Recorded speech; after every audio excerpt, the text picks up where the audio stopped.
If you want to achieve the best possible results with the video mode of your iPhone 16, 16 Pro and Pro Max, you should take a close look at the settings. Today I will show you which settings you should use on your iPhone 16 and 16 Pro for video, and you will also see that many of the claims and advice spread about lock or HDR, for example, are based on incorrect assumptions. This video is part of a series of free videos on the camera of the iPhone 16 and 16 Pro and Pro Max. In addition to the video settings, there is a video on the photo settings, and there will be a video on the best camera tricks. But today it's all about the video mode. And before we even get into the settings, I'd like to show you 5 basic rules and tips that you should consider when using the video mode, and that are perhaps even more important than the actual camera settings. Your iPhone sets the focus and exposure automatically, and this usually works very well. Faces are recognized well and the automatic focus is extremely fast. However, especially when you move around and perform camera movements during the recording, it often happens that your iPhone automatically adjusts the focus and exposure during the recording. This rarely looks good and professional. I therefore fix the focus and exposure as often as possible. You can do this by tapping and holding on the object you want to have in focus. The AEAF lock icon appears at the top of the screen. The exposure and focus will now not change even if you move the iPhone.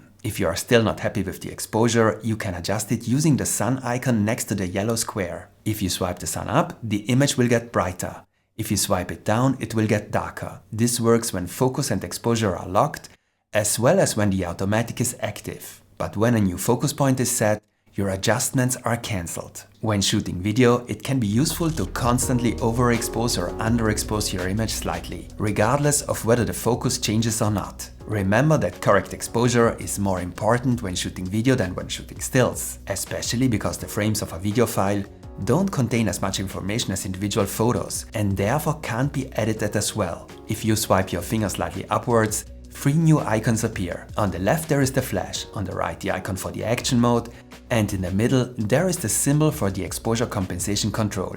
If you tap on it, a slider will appear with which you can adjust the exposure. If you adjust the exposure in this way, the negative or positive value is retained and all further shots will be underexposed or overexposed. But why should you even deviate from the automatic exposure? The fact is that the automatic exposure of the iPhone works incredibly well, and highlights, that is very bright areas in the image, are also very well protected by the extremely high dynamic range. Exposure control on the iPhone is therefore less about preventing burnt out highlights and more about creative control. In other words, what mood do you want to convey, and should the image therefore be a little brighter or darker? Overall, the iPhone tends to expose the entire image a bit too brightly. If you want to achieve a more cinematic look, it makes sense to reduce the exposure slightly, for example to -0.7. And this can also be done by using the new camera control button. Tap it twice lightly, select exposure, and then adjust the exposure. You often see users who simply zoom in and out with 2 fingers before or even during shooting in order to find the ideal framing.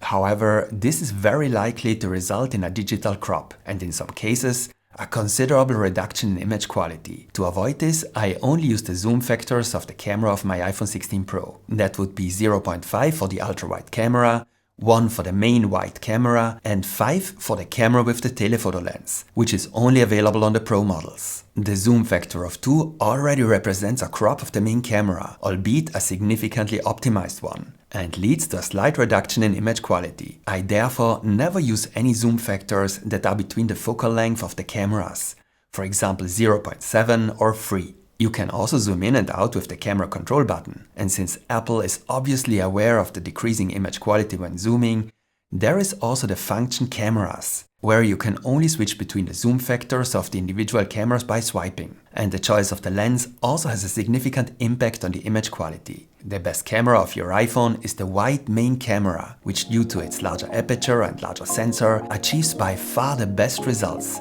especially in low light conditions, so in the evening and also indoors. The telephoto lens has the smallest aperture and is therefore not so suitable for low light shots. However, as it has the least distortion, it's particularly suitable for close-ups of faces, in contrast to the ultra-wide lens, which is not suitable for close-ups of people due to its very strong distortions. But only the ultra-wide lens has a special ability. It can focus extremely close and is therefore suitable for extreme close-ups, in other words macro shots, which can also lead to cool results in video mode. But there is also a problem, and that brings us to my fourth tip. Because if you use the main lens of your iPhone and get too close to the subject, the camera automatically switches to the ultrawide lens, as this is the only lens that can focus very close. This happens in the background and is not indicated here. For a seamless transition, the image from the ultrawide lens is heavily cropped, resulting in a very poor shot and image quality. To avoid this, you should activate the macro control feature in the settings of the camera app. Now, whenever the macro mode is automatically activated,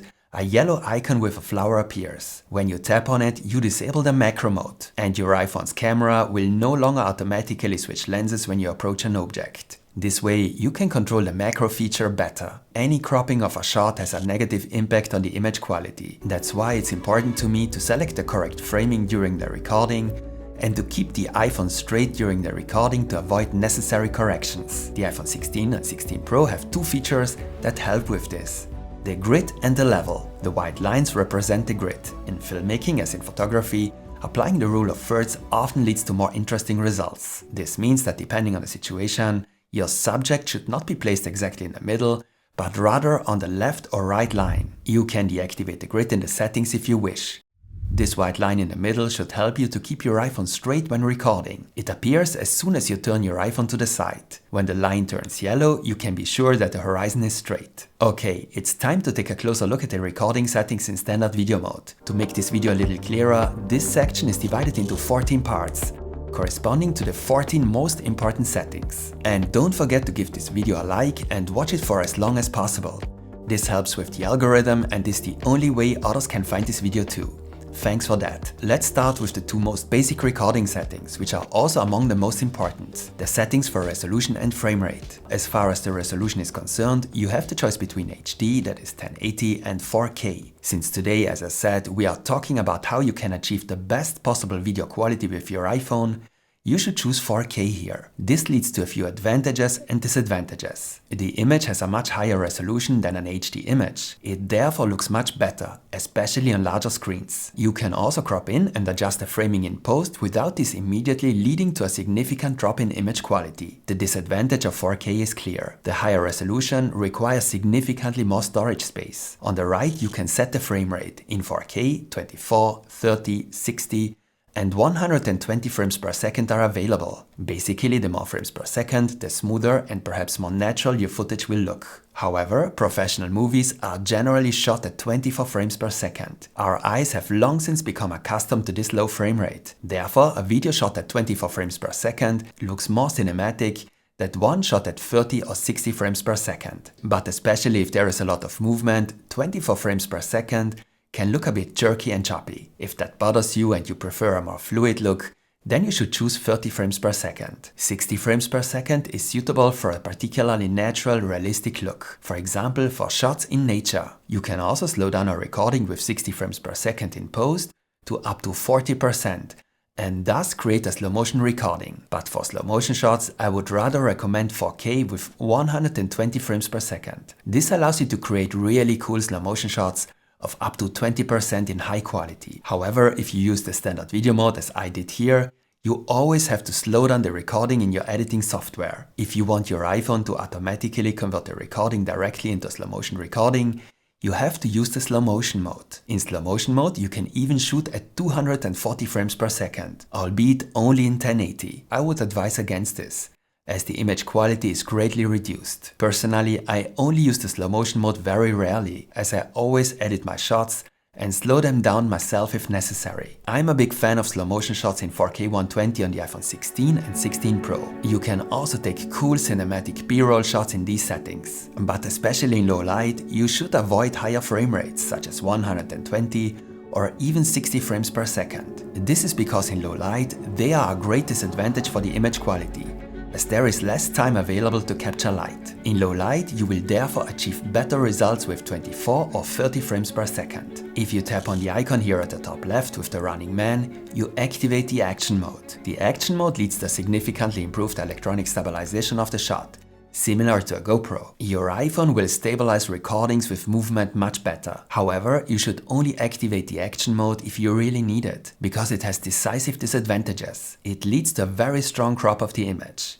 This means that the field of view becomes significantly smaller. And not only that, the image quality also suffers heavily under the action mode. The maximum resolution is now limited to 2.8K. For optimal image quality, you should therefore avoid using the action mode. And of course, also fast movements during the recording. And before we switch to the settings menu of the camera app, a few words about the settings in cinematic video mode. The cinematic mode is a kind of portrait mode for video.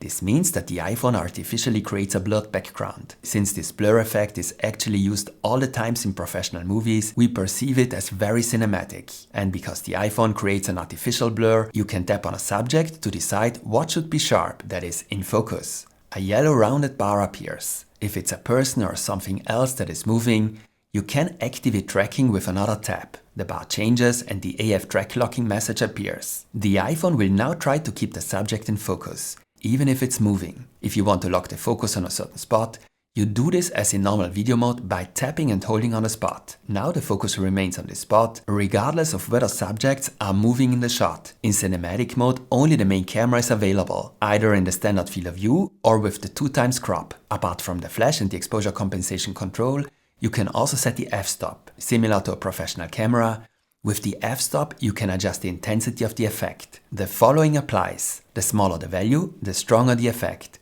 And the higher the value, the smaller the amount of blur. You can also see the set value in the top right corner. The cinematic mode is a cool feature, and it's getting better every year. So it's time to take a look at the settings of the camera app.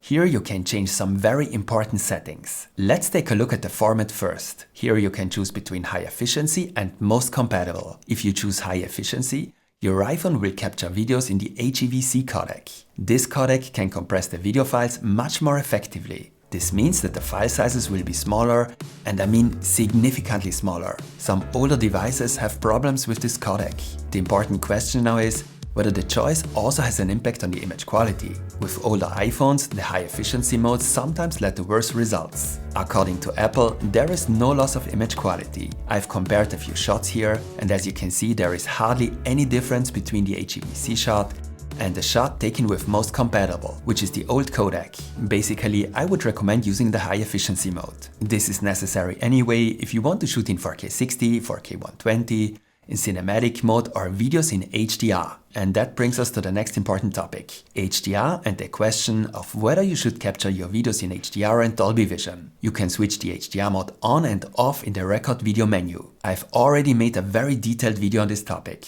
Today I will explain the topic of HDR in a roughly simplified way. With HDR, your iPhone can capture and display video clips that have significantly higher brightness values than a normal video clip. This means that the very bright areas in the image, for example light sources, can be displayed much brighter than with a normal video. And the difference is huge. This makes the footage look much more realistic and natural. It has much more contrast, because the difference between very dark and very bright is much bigger. In addition, your iPhone uses a 10-bit color depth for HDR recordings. So there are many more color gradations between dark and bright. All this, of course, allows for a much better image quality. But there is a crucial catch. You need an HDR screen to display the footage correctly and with these special characteristics. In addition, you also have to create an HDR project in video editing and should use an HDR monitor for this. Of course, the iPhone itself has an HDR and Dolby Vision capable screen. Therefore, HDR videos on the iPhone look much better than non-HDR videos. But if you transfer your videos to your PC, to view them on your monitor or to use them for a bigger project, it's a different story. The video is automatically adjusted during playback, and differences are only noticeable if your screen supports high brightness values. In video editing, the HDR shot may look completely overexposed, and you will have to convert it to a normal looking video. In Final Cut Pro, for example, this is done automatically. As I said, the subject is complex. If you are interested, watch my related video. Today, to summarize, I'd like to say that you should definitely use HDR if you watch your videos mainly on your iPhone or on an HDR capable screen. More and more TVs and screens can now display HDR content. Recordings in HDR will therefore become increasingly important. If on the other hand you are shooting your videos to create a larger project on your computer, then there is no real advantage to shooting the video in HDR. The next very interesting topic is ProRes. Under Formats, you can enable Apple ProRes on the iPhone 16 Pro and Pro Max. As we've already seen, the iPhone can take high-resolution videos in 4K. and this can potentially lead to very large files. To save storage space, all video files are therefore highly compressed. Of course, information is lost in the process, and artifacts can also occur. This compression can also slow down the editing process of the video if your computer doesn't have enough power. With ProRes, Apple has developed its own codec that is particularly well suited for video editing. ProRes therefore has advantages when you edit your videos and also offers better image quality because the video files are much less compressed. The disadvantage is obvious. The video files are bigger. And I mean a lot bigger, about 20 times as big. And at first glance, as you can see here, there is hardly any difference in image quality, so use ProRes only for the best possible image quality in very special situations. But keep in mind that you also have to transfer and store your footage. If you activate ProRes, you have the choice between HDR and lock. Lock is probably the most misunderstood feature when it comes to video recording, and not only on the iPhone. For many, you should always shoot in lock to get the best possible image quality. But this is not always true. To understand why, we need to take a quick look at what the lock setting actually does. Let's take a look at this scene. It contains very dark areas, for example my t-shirt, and very bright areas, for example the window. Normally, very dark areas of a scene will be displayed very dark in the shot, and very bright areas will of course be displayed very bright. This can be represented on an axis. But don't worry, this is not about math. I'll try to explain it to you as simply as possible. The further to the left a point is on this axis, the darker it is in the scene. So the t-shirt would be here and the window would be on the far right. For example here. And now we are going to reproduce the 2 points in a video recording. And the following applies. The higher a point is, the brighter it's shown in the recording. So the t-shirt is on the left because it is very dark, and at the bottom because it is also depicted very dark. The window is on the far right because it is very bright, and at the top because it should also be displayed very brightly. The result is a line like this. Earlier I said that an HDR screen can display very bright areas in the image much brighter than a normal screen. But a normal screen can only display a very limited dynamic range. The range between very dark and very bright is very limited. The dynamic range of a normal screen ends at this line, for example. Everything that is brighter is only displayed in white and no longer contains any details. Our window becomes a white spot. Of course, we want to prevent this. In a normal shot, areas in the scene that are twice as bright are also displayed twice as bright. This is why such a straight line appears in my graphic. And the lock curve now changes this ratio. Brighter areas in the scene are no longer displayed quite as brightly. So areas that are twice as bright are no longer displayed twice as bright. Instead of a line, such a curve is created. In this way, it's possible to preserve the details of the very bright areas in the image, and there are fewer burnt out areas. Brighter areas can now be displayed by the screen. A side effect of this process is that the image now has much less contrast and looks very flat. So you need to edit it, add contrast and saturation to get, in simple terms, a normal looking clip. But you can't just add contrast and saturation because the lock profile also affects the colors. You should use the LUTs provided by Apple for Apple Lock for the conversion. Otherwise, colors could be displayed incorrectly. What's cool is that the conversion in Final Cut Pro is now done automatically, similar to HDR. I've explained lock in more detail to help you understand the following. Lock is normally only needed if the scene has very bright and very dark areas at the same time. For night shots, for example, lock doesn't really have any advantages. And lock also has disadvantages. It can potentially lead to more image noise, and every shot has to be edited. Lock files are not bigger, so more brightness levels are squeezed into the same container. In addition, in standard mode, the iPhone probably overlays several exposures and achieves an excellent dynamic range. As you can see here, the dynamic range of the standard shot is therefore sometimes even visibly better than that of the lock recording. Nevertheless, I'm a fan of Apple Lock. The shot looks much softer and has less digital sharpness than a standard video recording. And of course, the lower contrast and saturation make the shot well suited for color grading. In summary, I recommend that you use HDR if you want to watch your videos on an HDR capable display, and use lock for softer, more cinematic shots and especially for color grading. In any case, you must activate ProRes in the camera before recording. Okay, I hope that wasn't too detailed. Let's take a look at the remaining settings in the record video menu. Right at the beginning, you can set your default frame rate at which the video mode will start. If you live in the PAL region, which would be most states outside the US and Canada, you can activate the PAL frame rates here. This would be 25 frames per second instead of 24. This will reduce flickering problems when shooting video in artificial light. As we saw before with the action mode, the electronic image stabilization leads to a crop and a smaller field of view. As you already know, the iPhone electronically stabilizes recordings in video and cinematic mode, even without using the action mode, although not as heavily. Here you can turn off or reduce the stabilization. Your shots will then look a bit shakier, but the field of view is enlarged. You should therefore mainly deactivate the feature when you use your iPhone on a tripod or on a gimbal. The action mode leads to a significantly improved electronic image stabilization, but it also leads to a particularly strong crop and a reduced resolution. In addition, the electronic image stabilization requires particularly fast shutter speeds to work well. However, all of this is of great disadvantage in low light conditions and results in poorer image quality. If you activate action mode lower light, you reduce the performance of the image stabilization in action mode. In return, you get a better image quality. And in low light conditions, low frame rates like 24 or 25 frames per second are advantages. Your iPhone has a feature called Auto FPS that will automatically reduce a higher frame rate of 30 or 60 frames per second to 24 frames per second in low light. Here you can specify whether the feature should only be active at 30 frames per second or also at 60 frames per second. If you want to be sure that the video is always captured at the frame rate you set, you should switch off the feature. If you enable lock camera, the iPhone will no longer automatically switch cameras when you zoom in or out while recording. So you can only zoom digitally. This can be useful